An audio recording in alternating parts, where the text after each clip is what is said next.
11th standard computer applications. Thought for the day: success is no accident. It is hard work, perseverance, learning, studying, sacrifice, and most of all, love of what you are doing or learning to do. Students, I'm happy that after a long gap I've been coming to you to start the computer application lessons. So far you have not been given any lessons or any videos in regards with computer applications. From today onwards we are going to revise and explain about the lessons that we are going to learn.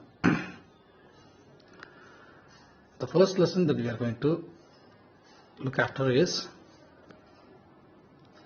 fundamentals of computers. Fundamentals of computers. This is the first chapter. In this lesson we are going to see about computers. What is a computer system and generations? What are the basic operations of computers and the components and functions of computers, and about booting of computer.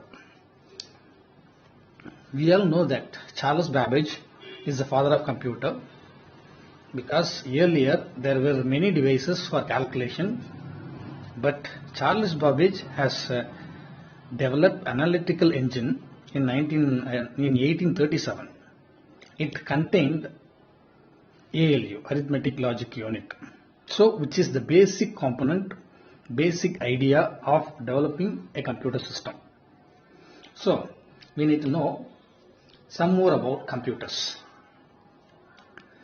In our first standard, from our first standard itself, we know the term define computer or what is computer. We will easily say that computer is an electronic device.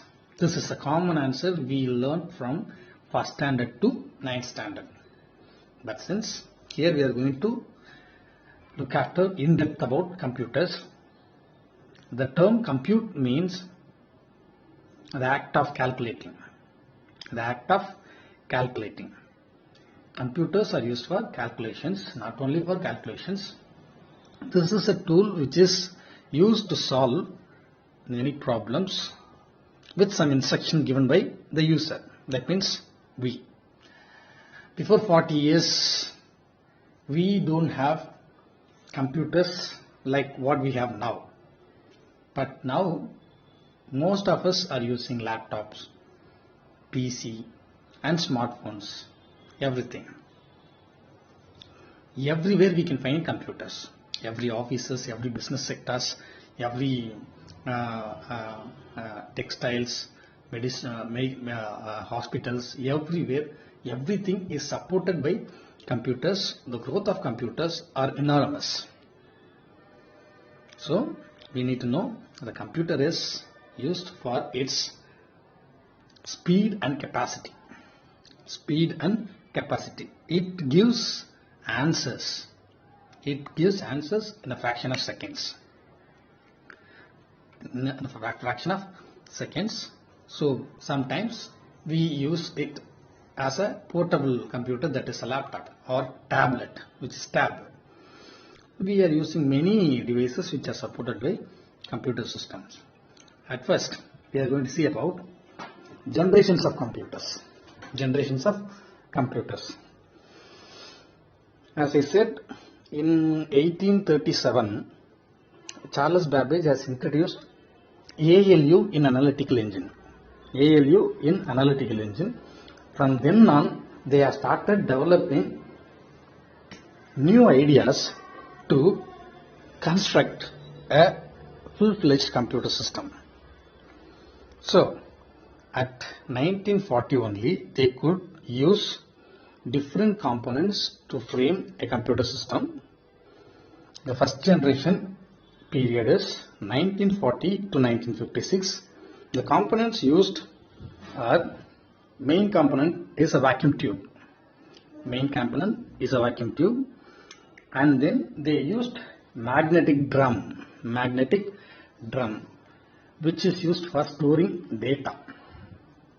Let's see its merits and demerits. It is big in size.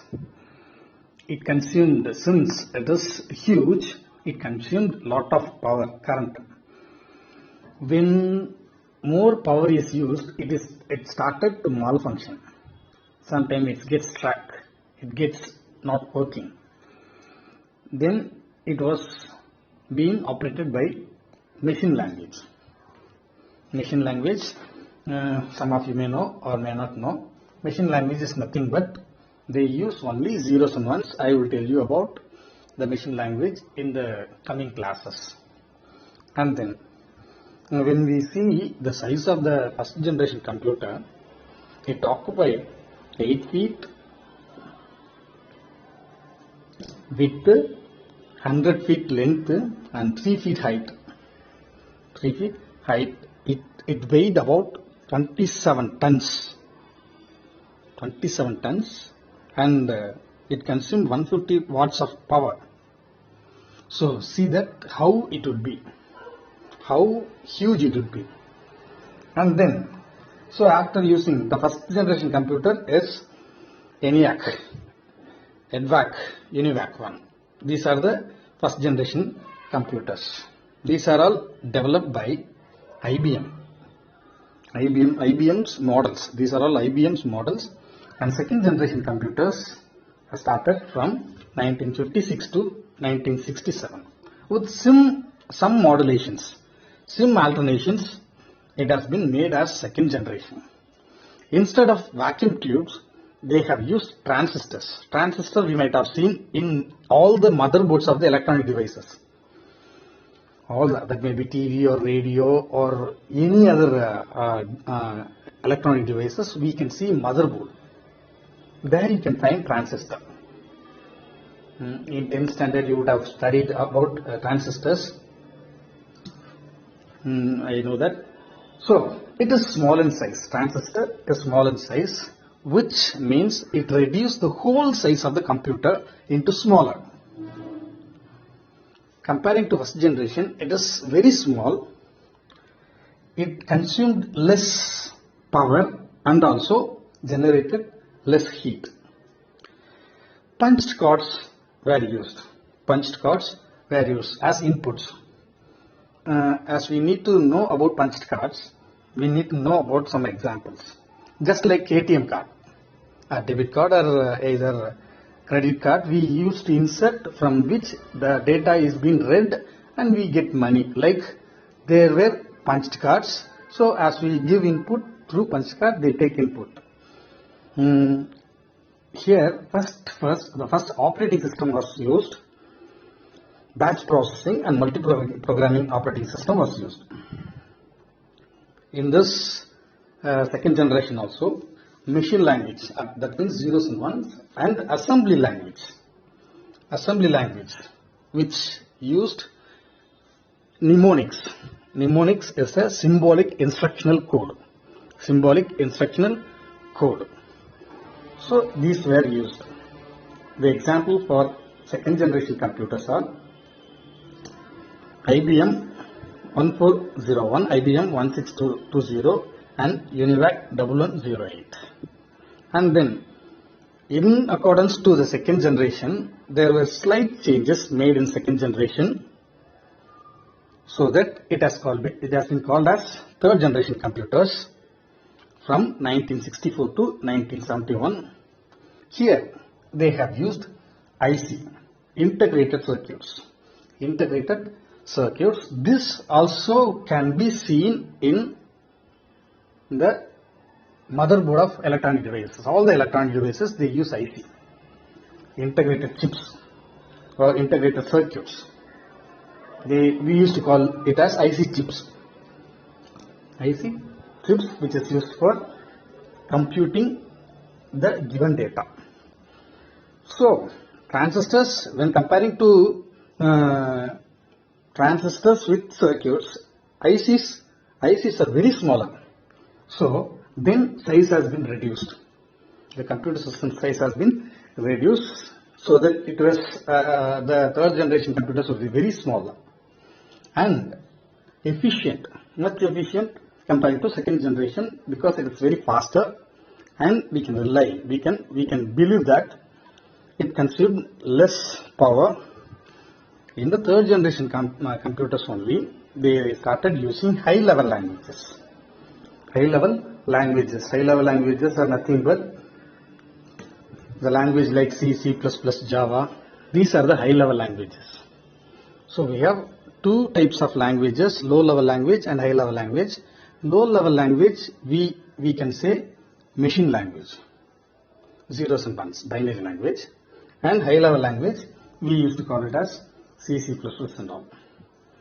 And then, even though we have to see about the third generation examples of the third generation computers, IBM 360 series, Honeywell 6000 series.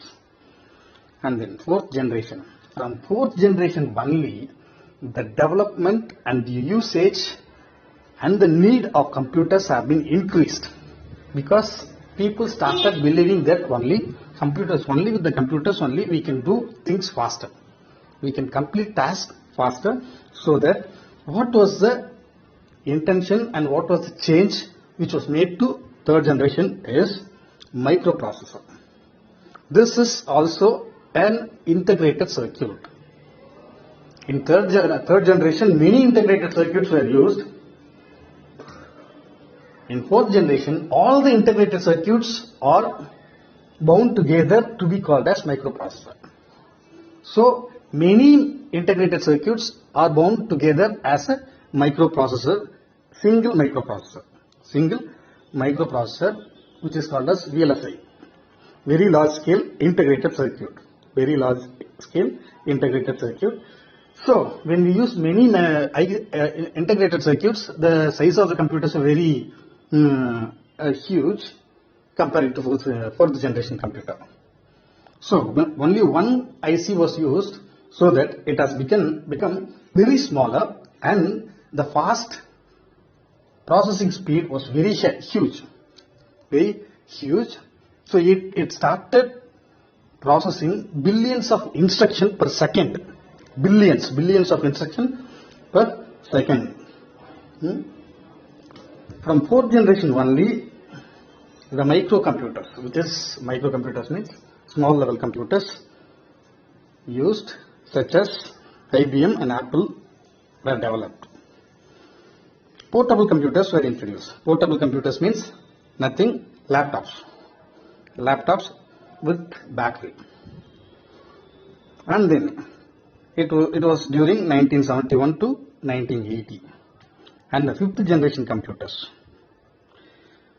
Fifth generation, even though they were using microprocessor, they have introduced new technique, ultra large scale integration, which is artificial intelligence. Artificial intelligence was the main core of fifth generation computers. We need to know what is artificial intelligence. Computers can think on its own and decide. Computers can think on its own and make decision. It is called as artificial intelligence. Nowadays, many of the electronic devices were introduced with artificial intelligence. Parallel processing, superconductors, computer size was drastically reduced, can recognize image and graphics. Nowadays, can recognize image and graphics, introduction of artificial intelligence and expert systems, able to solve high complex problems, including decision making and logical reasoning. Artificial intelligence is mainly used in robotics. We would have seen the film like 2.0. What is that? 2.0. Engineering 2.0. That is the robot, which is mainly used with artificial intelligence. Right. It is from 1980 to till date. Till date we are using.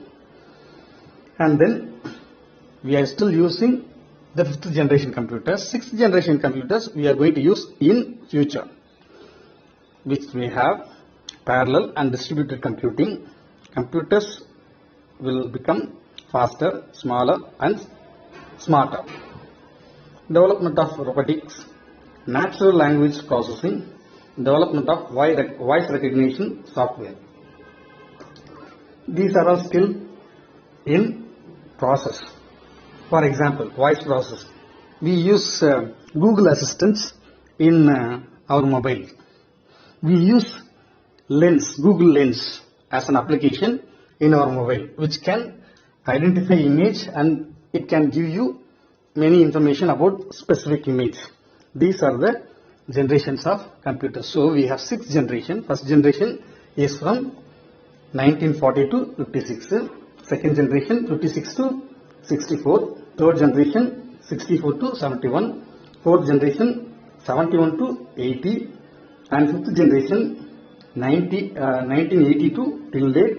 And the sixth generation we are using, and also we may have some more development and will complete the sixth generation. So here we have given the image of ENIAC, first generation computer, and we need to know optical character recognition, OCR. OCR is nothing but we have given a OCR code. When we scan it, we can get all the information. Instead of giving a link or any other information, we can directly scan the OCR and we can find out the image or the information about the content. We need to know in depth about sixth generation computing. Just a minute. So it is a combination of artificial intelligence and NLP, natural language processing, which means we can talk in any language which can be understood by the computer system. And we need to know data and information. Data is nothing but collection of raw facts. That may be a number, that may be an alphabet, that may be a symbol. But when coming to information is the collection of data. Data is collection of raw facts. When it comes to information is collection of data. Data is a plural word. Data is defined as an unprocessed collection of raw facts suitable for communication, interpretation or processing. That is, I told you, that may be number or alphabet or any other symbol. Information is collection of data through which we can make conclusions, right? Which is given as input is given, data is processed, output has come as information. Input is given as data has been processed and it gives output is the information. It is given as a computer is an electronic device that takes raw data as an input from the user and process it under the control of set of instruction called program, produces results and saves it for future use. And we need to know components of computer.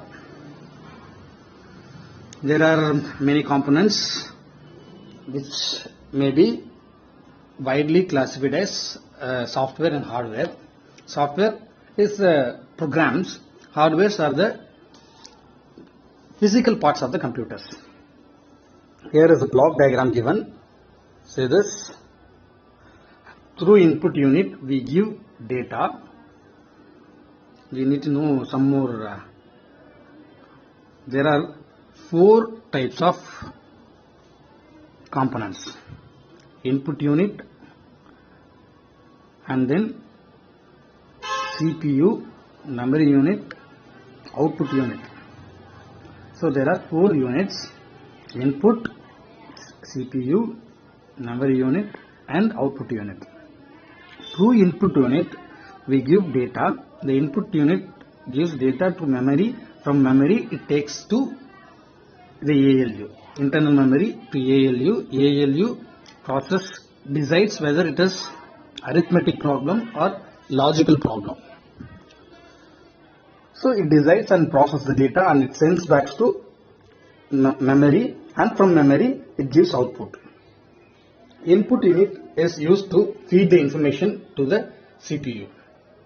There are many devices used for input, keyboard, mouse, scanner, these are all the input units. And then coming back to CPU. CPU, we know that it's the brain of the computer. Brain of the computer, which consists control unit, ALU and memory unit. So control unit, ALU and memory unit. First we need to see about ALU, arithmetic logic unit, which is most important aspect of CPU, which decides the given data is numerical or logical.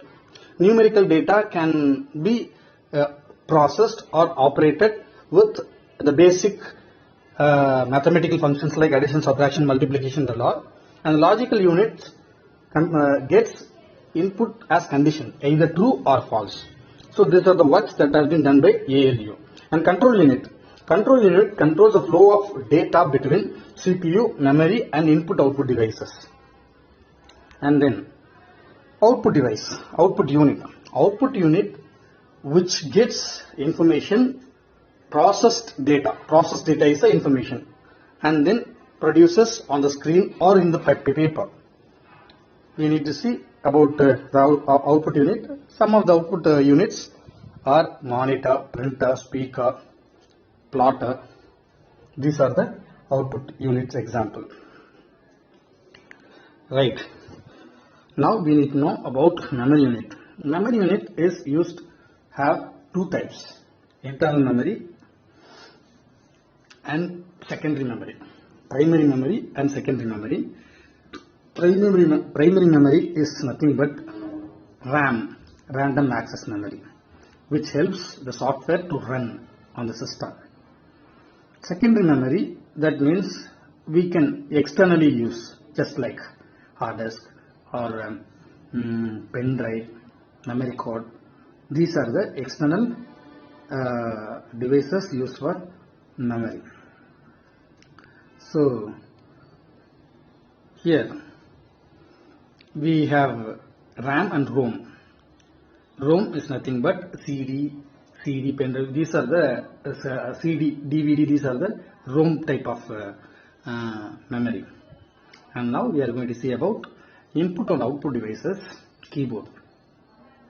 There are many types of keyboard.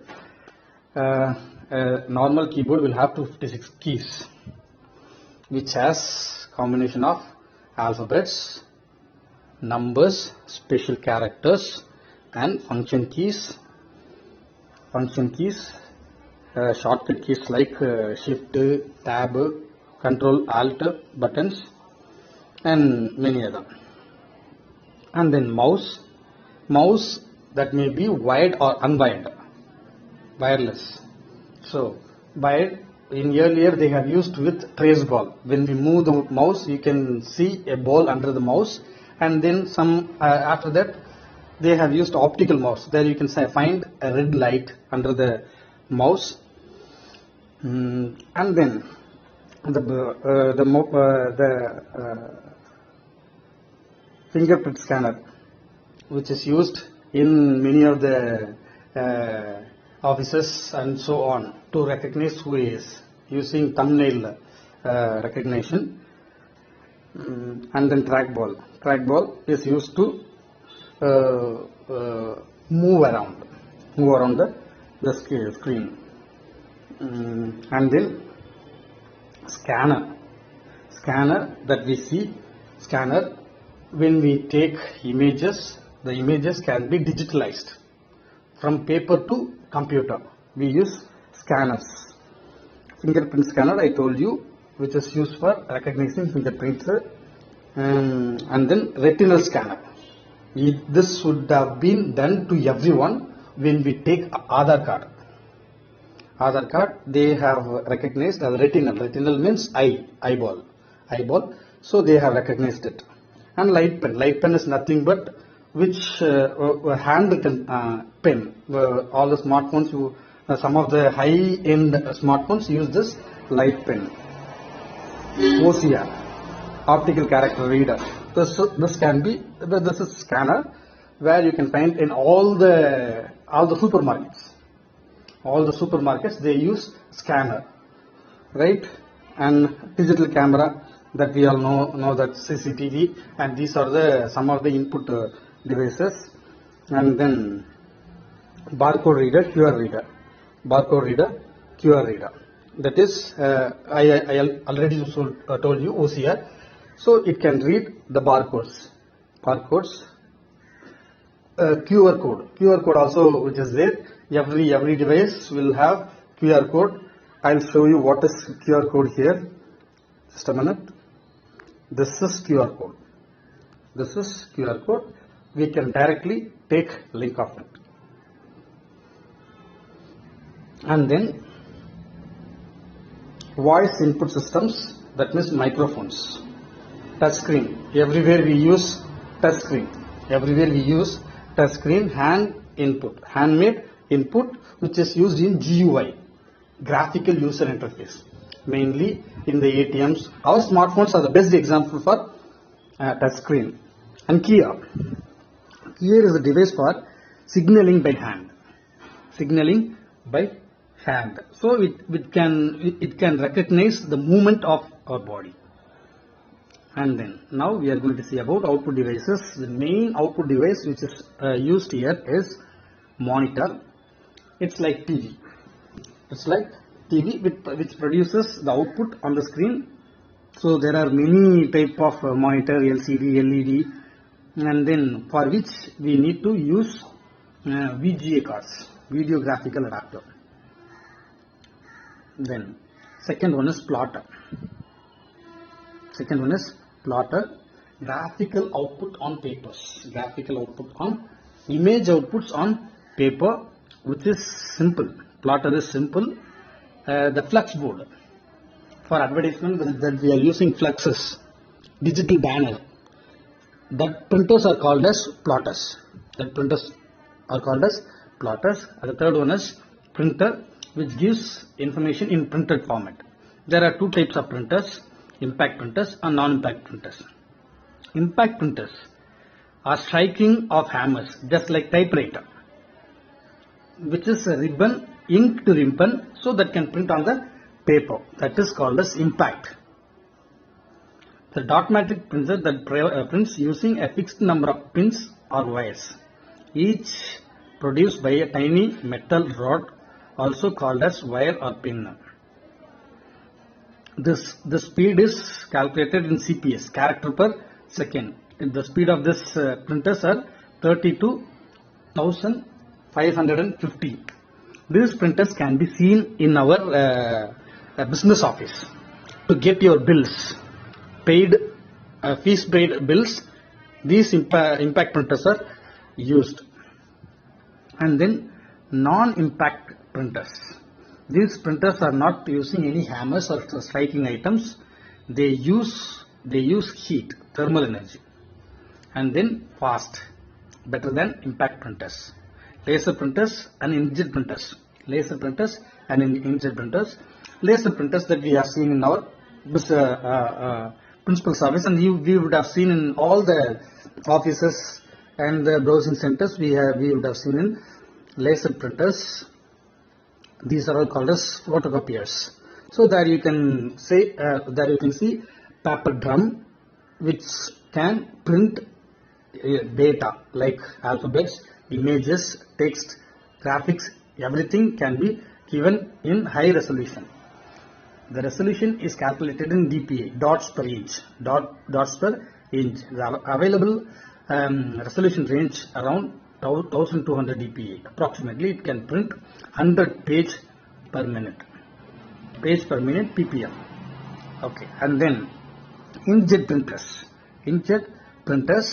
which is simple color printers.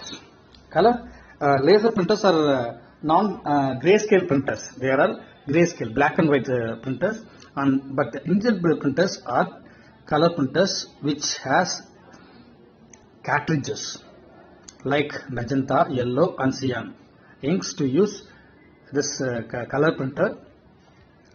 their speed is lesser than laser printers because it can print 1 to 20 pages per minute.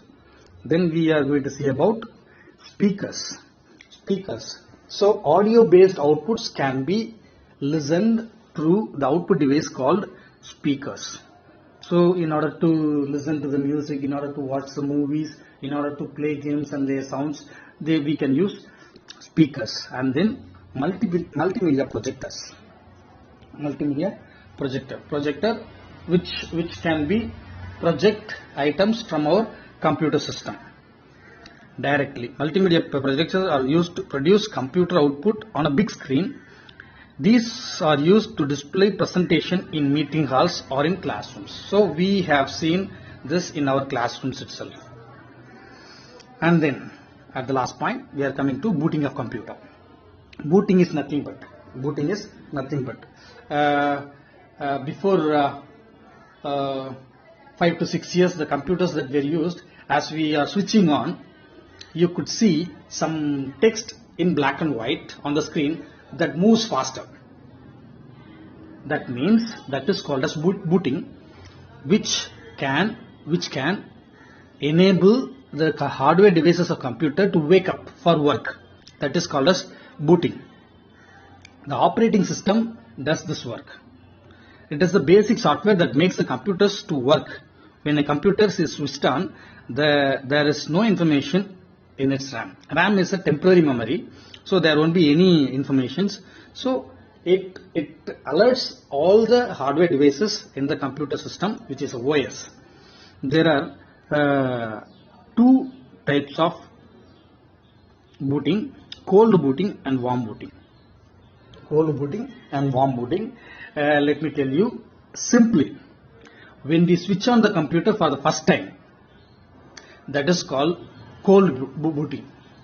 When we switch on the computers for the first time, it is called cold booting. And warm booting is nothing but as we do the work, if we have some other error, if it is not responding, we used to restart the computer. Restarting the computer is called warm